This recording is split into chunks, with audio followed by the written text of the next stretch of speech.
বন্ধুরা, অনেক দিন পরে আজকে আমি মসুর ডালের ভর্তা করব। সেটার জন্য আমি নিতে হয়েছে অল্প একটু ডাল। আপনার যতটুকু দরকার অতটুকু নেবেন ডালটা। ওটার সঙ্গে লাগবে আপনার একটা গোটা পেঁয়াজ, একটা গোটা টমেটো, একটা গোটা আলু, আর এদিকে হলো 4 কোয়া রসুন। ঠিক আছে বন্ধুরা, সঙ্গে থাকবেন, রেসিপিটা পুরো দেখবেন আপনারা। বন্ধুরা, প্রথম মসুর ডালটা দিয়ে দেবো।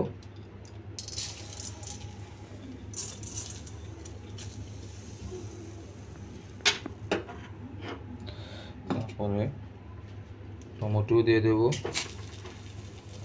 আলু দিয়ে দেব, 4 কোয়া রসুন দিয়ে দেব, গোটা পেঁয়াজ দিয়ে দিলাম।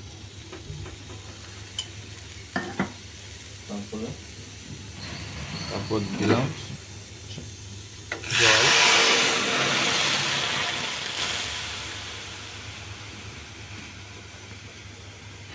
বন্ধুরা, জলটা পরিমাণ মতো দিতে হবে। আলু, পেঁয়াজ, মসুর ডালটা আর টমেটোটা পুরো সিদ্ধ করতে হবে। পরিমাণ মতো লবণ দেবো, পরিমাণ মতো হলদি দিতে হবে। বন্ধুরা, দিয়ে দিচ্ছি।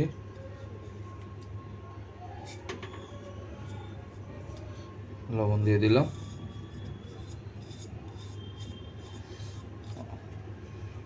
এখন বন্ধুরা ঢেকে দেব সিদ্ধ হওয়ার জন্য। হালকা স্টিম করে দিয়ে দিলাম চুলাটা। বন্ধুরা, আমার ডাল সিদ্ধটা হয়ে গেছে, উঠে দেখবো। দেখো বন্ধুরা, এইভাবে পুরো শুকিয়ে নিতে হবে ডাল, আলু, টমেটোকে। বন্ধুরা, এখন প্লেটে নিয়ে নেব সিদ্ধ ডাল, আলু, টমেটো।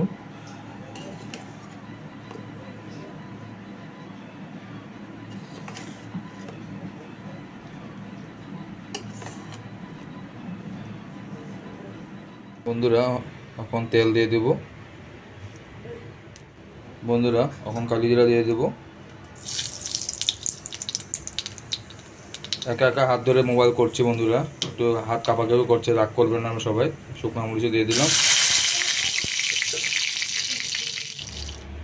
সিদ্ধ আলু, টমেটো, পেঁয়াজ আর রসুনের যে সিদ্ধ করেছি ওটা দিয়ে দেবো। এখন একটু ভেজে নিতে হবে বন্ধুরা।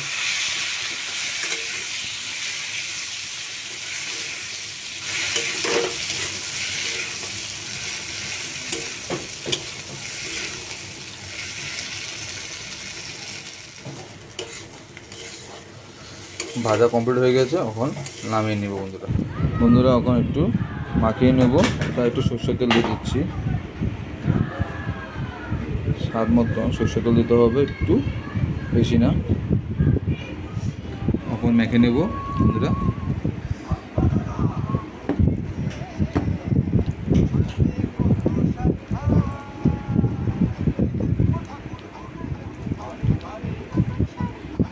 খুব গরম বন্ধুরা,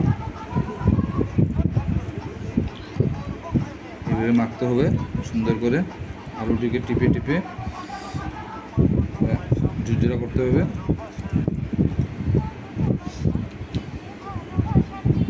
বন্ধুরা, আমার মাখা কমপ্লিট হয়ে গেছে। কেমন হয়েছে বন্ধুরা বলবেন।